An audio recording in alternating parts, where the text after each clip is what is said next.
In this opening chapter of The Wind in the Willows, Kenneth Grahame introduces Mole's first journey into the wider world.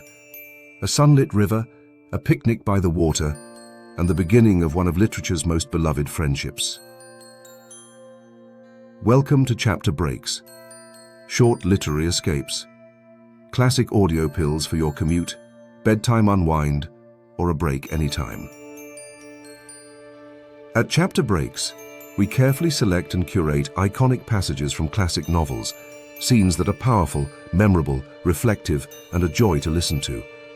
Whether it's a timeless first chapter, a dramatic turning point, or a magical moment, each episode offers you the essence of great literature, one short escape at a time.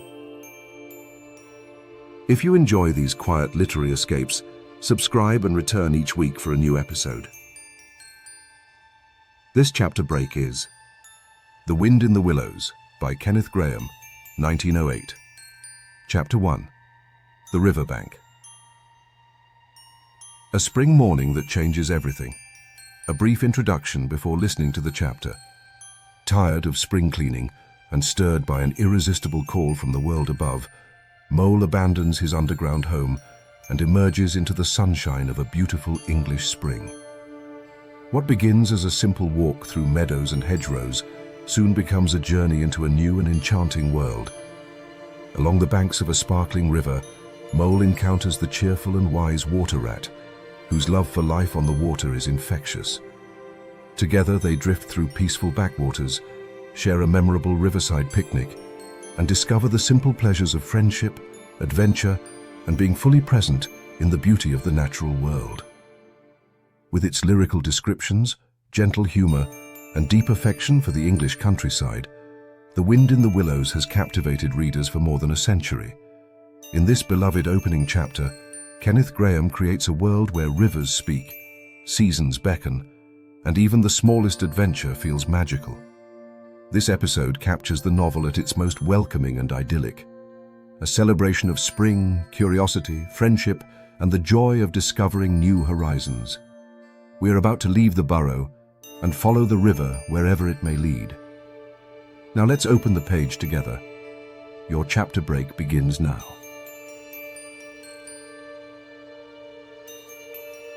Chapter 1. The Riverbank. The mole had been working very hard all the morning, spring cleaning his little home, first with brooms, then with dusters, then on ladders and steps and chairs, with a brush and a pail of whitewash, till he had dust in his throat and eyes, and splashes of whitewash all over his black fur, and an aching back and weary arms. Spring was moving in the air above, and in the earth below and around him, penetrating even his dark and lowly little house, with its spirit of divine discontent and longing. It was small wonder, then, that he suddenly flung down his brush on the floor, said, "Bother!" and "Oh, blow!" and also, "Hang spring cleaning!" and bolted out of the house without even waiting to put on his coat.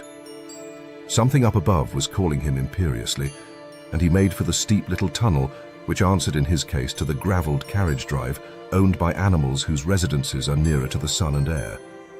So he scraped and scratched and scrabbled and scrooged, and then he scrooged again and scrabbled and scratched and scraped, working busily with his little paws and muttering to himself, "Up we go, up we go," till at last, pop! His snout came out into the sunlight, and he found himself rolling in the warm grass of a great meadow. "This is fine," he said to himself. "This is better than whitewashing."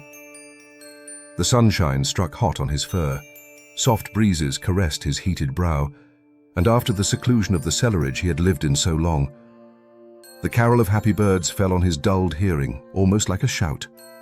Jumping off all his four legs at once, in the joy of living and the delight of spring without its cleaning, he pursued his way across the meadow till he reached the hedge on the further side. "Hold up," said an elderly rabbit at the gap. "Sixpence for the privilege of passing by the private road." He was bowled over in an instant by the impatient and contemptuous mole, who trotted along the side of the hedge, chaffing the other rabbits as they peeped hurriedly from their holes to see what the row was about. "Onion sauce! Onion sauce!" he remarked jeeringly, and was gone before they could think of a thoroughly satisfactory reply. Then they all started grumbling at each other. "How stupid you are! Why didn't you tell him? Well, why didn't you say? You might have reminded him," and so on, in the usual way. But of course it was then much too late, as is always the case. It all seemed too good to be true.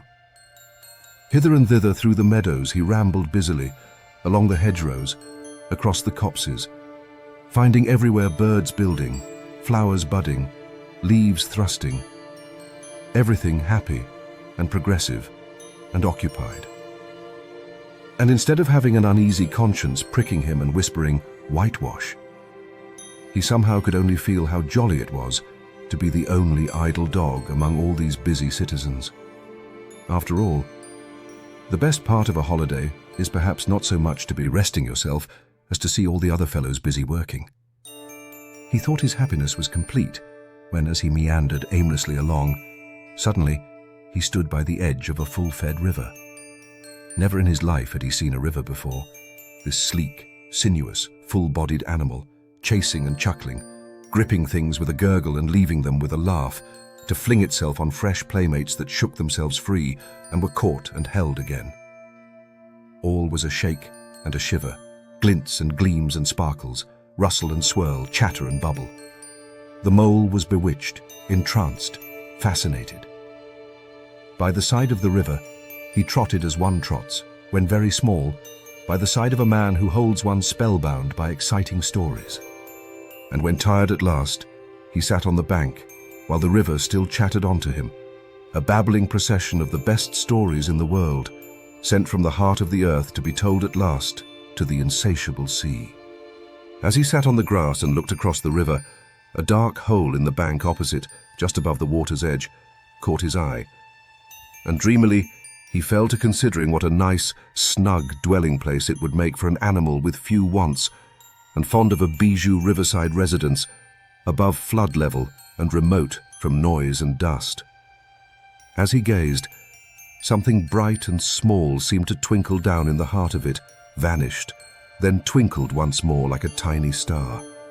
But it could hardly be a star in such an unlikely situation, and it was too glittering and small for a glowworm. Then, as he looked, it winked at him, and so declared itself to be an eye, and a small face began gradually to grow up round it, like a frame round a picture.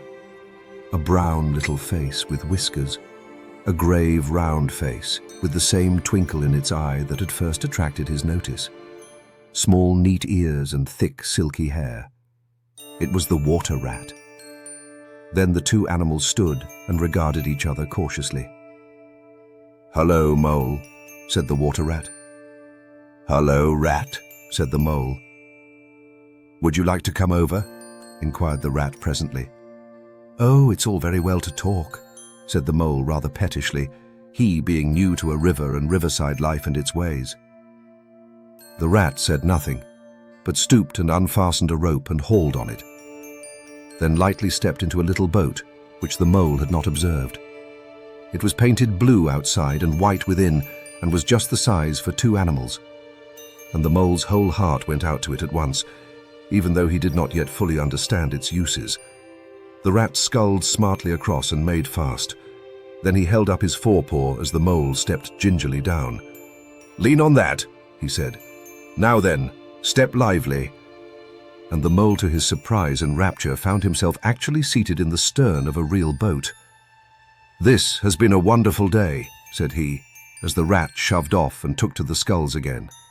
"Do you know, I've never been in a boat before in all my life." "What?" cried the rat, open-mouthed. "Never been in a... You never... Well, What have you been doing then?" "Is it so nice as all that?" asked the mole shyly, though he was quite prepared to believe it as he leant back in his seat and surveyed the cushions, the oars, the rowlocks, and all the fascinating fittings, and felt the boat sway lightly under him. "Nice? It's the only thing," said the water rat solemnly as he leant forward for his stroke. "Believe me, my young friend, there is nothing, absolute nothing, half so much worth doing as simply messing about in boats. Simply messing, he went on dreamily. Messing. About in boats. Messing. Look ahead, Rat, cried the mole suddenly. It was too late. The boat struck the bank full tilt. The dreamer, the joyous oarsman, lay on his back at the bottom of the boat, his heels in the air. About in boats? Or with boats? The rat went on composedly, picking himself up with a pleasant laugh. In or out of 'em, it doesn't matter. Nothing seems really to matter, that's the charm of it. Whether you get away or whether you don't. Whether you arrive at your destination or whether you reach somewhere else. Or whether you never get anywhere at all. You're always busy, and you never do anything in particular. And when you've done it, there's always something else to do. And you can do it if you like. But you'd much better not. Look here. If you've really nothing else on hand this morning, supposing we drop down the river together and have a long day of it. The mole waggled his toes from sheer happiness, spread his chest with a sigh of full contentment, and leant back blissfully into the soft cushions. What a day I'm having, he said. Let us start at once. Hold hard a minute, then, said the rat. He looped the painter through a ring in his landing stage, climbed up into his hole above, and after a short interval reappeared, staggering under a fat wicker luncheon basket. Shove that under your feet, he observed to the mole as he passed it down into the boat. Then he untied the painter and took the sculls again. What's inside it? Asked the mole, wriggling with curiosity. There's cold chicken inside it, replied the rat briefly. Cold tongue, coldham, cold beef, pickle, edgerkin, salad, French rolls, cress sandwiches, potted meat, ginger, beer, lemonade, soda water. Oh, stop, stop! Cried the mole in ecstasies. This is too much. Do you really think so? Inquired the rat seriously. It's only what I always take on these little excursions, and the other animals are always telling me that I'm a mean beast and cut it very fine. The mole never heard a word he was saying. Absorbed in the new life he was entering upon, intoxicated with the sparkle, the ripple, the scents and the sounds and the sunlight, he trailed a paw in the water and dreamed long waking dreams. The water rat, like the good little fellow he was, sculled steadily on and forbore to disturb him. I like your clothes awfully, old chap, he remarked after some half an hour or so had passed. I'm going to get a black velvet smoking suit myself someday, as soon as I can afford it. I beg your pardon, said the mole, pulling himself together with an effort. You must think me very rude, but all this is so new to me. So, this is a river. The river, corrected the rat. And you really live by the river? What a jolly life. By it, and with it, and on it, and in it, said the rat. It's brother and sister to me, and aunts and company and food and drink and naturally washing. It's my world, and I don't want any other. What it hasn't got is not worth having, and what it doesn't know is not worth knowing. Lord, the times we've had together. Whether in winter or summer, spring or autumn, it's always got its fun and its excitements. When the floods are on in February, and my cellars and basement are brimming with drink that's no good to me, and the brown water runs by my best bedroom window, or again when it all drops away and shows patches of mud that smells like plum cake, and the rushes and weed clog the channels, and I can potter about dry shod over most of the bed of it, and find fresh food to eat, and things careless people have dropped out of boats. But isn't it a bit dull at times? The mole ventured to ask. Just you and the river, and no one else to pass a word with? No one else to... Well, I mustn't be hard on you, said the rat with forbearance. You're new to it, and of course you don't know. The bank is so crowded nowadays that many people are moving away altogether. Oh no, it isn't what it used to be at all. Otters, kingfishers, dabchicks, moorhens, all of them about all day long and always wanting you to do something, as if a fellow had no business of his own to attend to. What lies over there? Asked the mole, waving a paw towards a background of woodland that darkly framed the water meadows on one side of the river. That? Oh, that's just the wild wood, said the rat shortly. We don't go there very much, we river bankers. Aren't they very nice people in there? Said the mole a trifle nervously. "Well," replied the rat, "let me see. The squirrels are all right. And the rabbits, some of them, but rabbits are a mixed lot. And then there's Badger, of course. He lives right in the heart of it. Wouldn't live anywhere else either if you paid him to do it. Dear old Badger. Nobody interferes with him. They'd better not," he added significantly. "Why, who should interfere with him?" asked the mole. "Well, of course, there are others," explained the rat in a hesitating sort of way. "Weasels and stoats and foxes and so on. They're all right in a way. I'm very good friends with them, past the time of day when we meet and all that, but they break out sometimes. There's no denying it, and then, well, you can't really trust them, and that's the fact." The mole knew well that it is quite against animal etiquette to dwell on possible trouble ahead, or even to allude to it. So he dropped the subject. "And beyond the wild wood again?" he asked, "where it's all blue and dim, and one sees what may be hills, or perhaps they mayn't, and something like the smoke of towns. Or is it only cloud drift?" "Beyond the wild wood comes the wide world," said the rat, "and that's something that doesn't matter either to you or me. I've never been there, and I'm never going, nor you either. If you've got any sense at all, don't ever refer to it again, please. Now then, here's our backwater at last, where we're going to lunch." Leaving the main stream, they now passed into what seemed at first sight like a little landlocked lake. Green turf sloped down to either edge. Brown, snaky tree roots gleamed below the surface of the quiet water, while ahead of them the silvery shoulder and foamy tumble of a weir, arm in arm with a restless, dripping mill wheel that held up in its turn a grey-gabled mill house, filled the air with a soothing murmur of sound, dull and smothery, yet with little clear voices speaking up cheerfully out of it at intervals. It was so very beautiful that the mole could only hold up both forepaws and gasp, "Oh my, oh my, oh my." The rat brought the boat alongside the bank, made her fast, helped the still awkward mole safely ashore, and swung out the luncheon basket. The mole begged as a favour to be allowed to unpack it all by himself, and the rat was very pleased to indulge him and to sprawl at full length on the grass and rest, while his excited friend shook out the tablecloth and spread it, took out all the mysterious packets one by one, and arranged their contents in due order, still gasping, "Oh my, oh my," at each fresh revelation. When all was ready, the rat said, "Now pitch in, old fellow," and the mole was indeed very glad to obey, for he had started his spring cleaning at a very early hour that morning, as people will do, and had not paused for bite or sup. And he had been through a very great deal since that distant time which now seemed so many days ago. "What are you looking at?" said the rat presently, when the edge of their hunger was somewhat dulled, and the mole's eyes were able to wander off the tablecloth a little. "I am looking," said the mole, "at a streak of bubbles that I see travelling along the surface of the water. That is a thing that strikes me as funny." "Bubbles? Oh ho," said the rat, and chirruped cheerily in an inviting sort of way. A broad, glistening muzzle showed itself above the edge of the bank, and the otter hauled himself out and shook the water from his coat. "Greedy beggars," he observed, making for the provender. "Why didn't you invite me, Ratty?"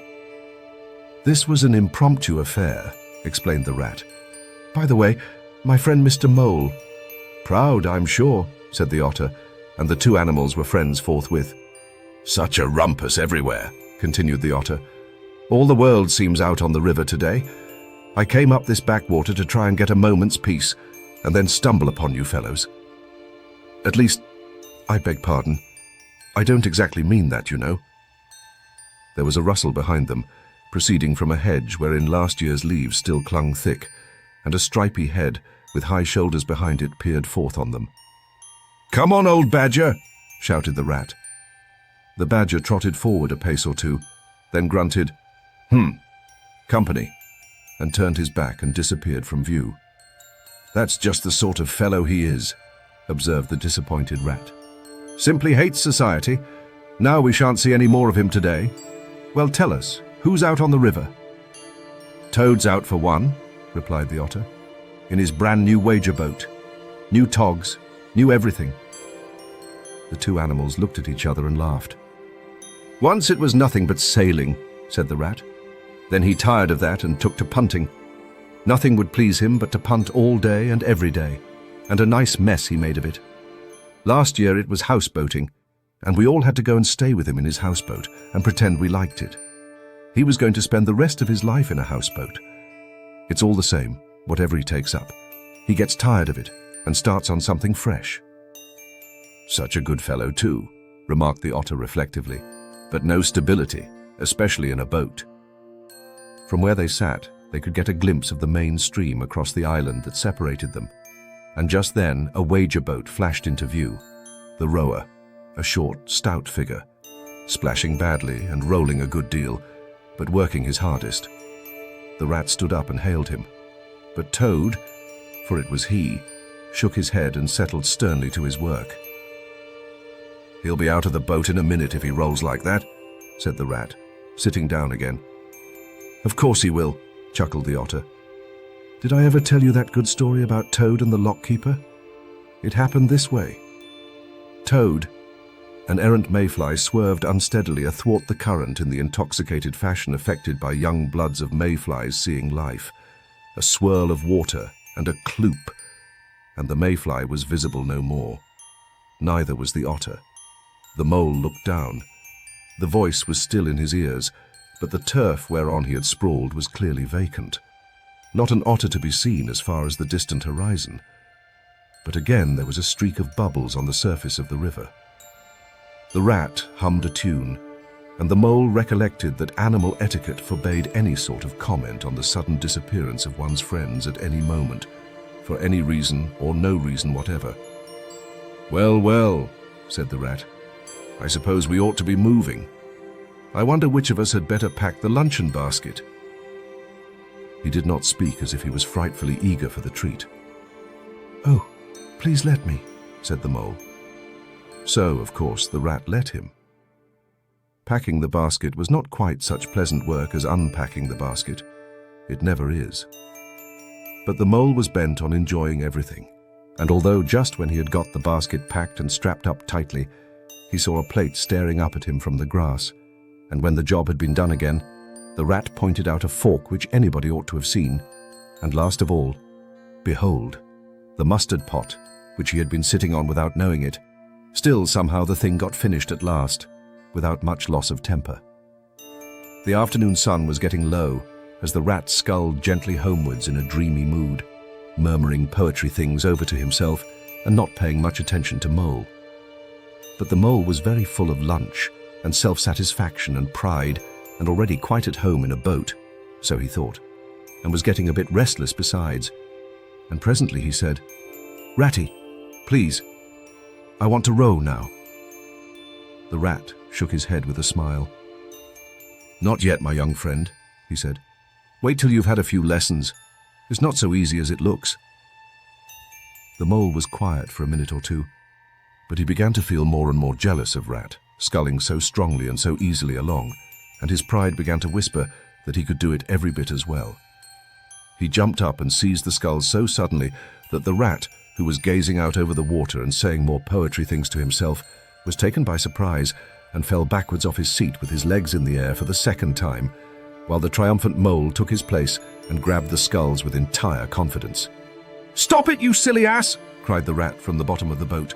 "You can't do it! You'll have us over!"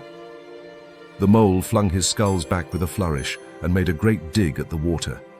He missed the surface altogether. His legs flew up above his head, and he found himself lying on the top of the prostrate rat. Greatly alarmed, he made a grab at the side of the boat, and the next moment, sploosh, over went the boat, and he found himself struggling in the river. Oh my, how cold the water was, and oh, how very wet it felt. How it sang in his ears as he went down, down, down. How bright and welcome the sun looked as he rose to the surface, coughing and spluttering. How black was his despair when he felt himself sinking again. Then a firm paw gripped him by the back of his neck. It was the rat, and he was evidently laughing. The mole could feel him laughing, right down his arm and through his paw, and so into the mole's neck. The rat got hold of a skull and shoved it under the mole's arm, Then he did the same by the other side of him, and swimming behind, propelled the helpless animal to shore, hauled him out, and set him down on the bank, a squashy, pulpy lump of misery. When the rat had rubbed him down a bit and wrung some of the wet out of him, he said, "Now then, old fellow, trot up and down the towing path as hard as you can till you're warm and dry again, while I dive for the luncheon basket."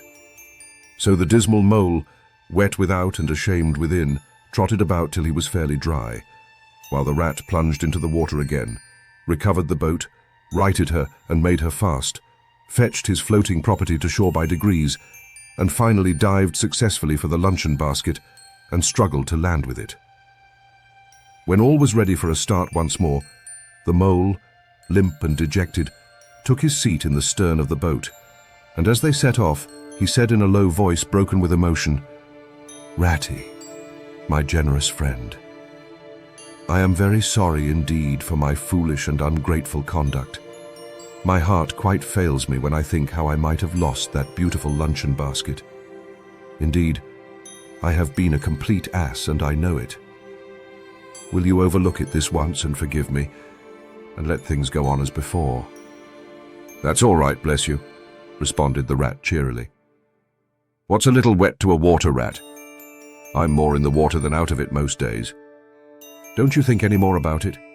And look here, I really think you had better come and stop with me for a little time. It's very plain and rough, you know, not like Toad's house at all. But you haven't seen that yet.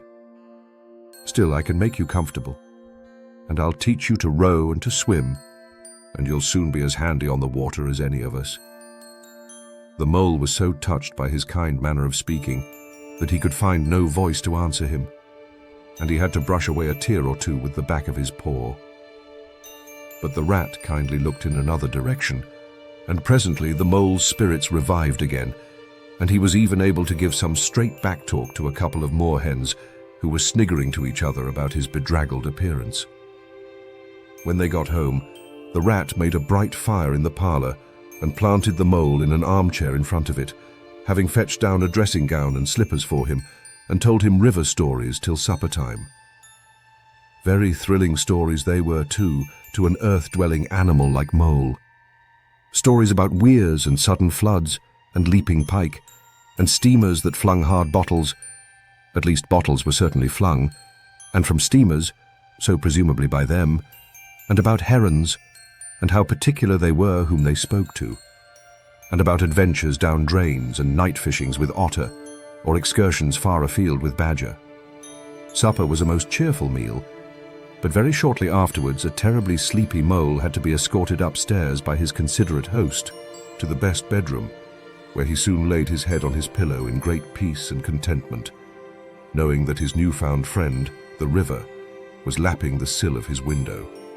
This day was only the first of many similar ones for the emancipated mole, each of them longer and full of interest as the ripening summer moved onward. He learned to swim and to row, and entered into the joy of running water. And with his ear to the reed stems, he caught at intervals something of what the wind went whispering so constantly among them.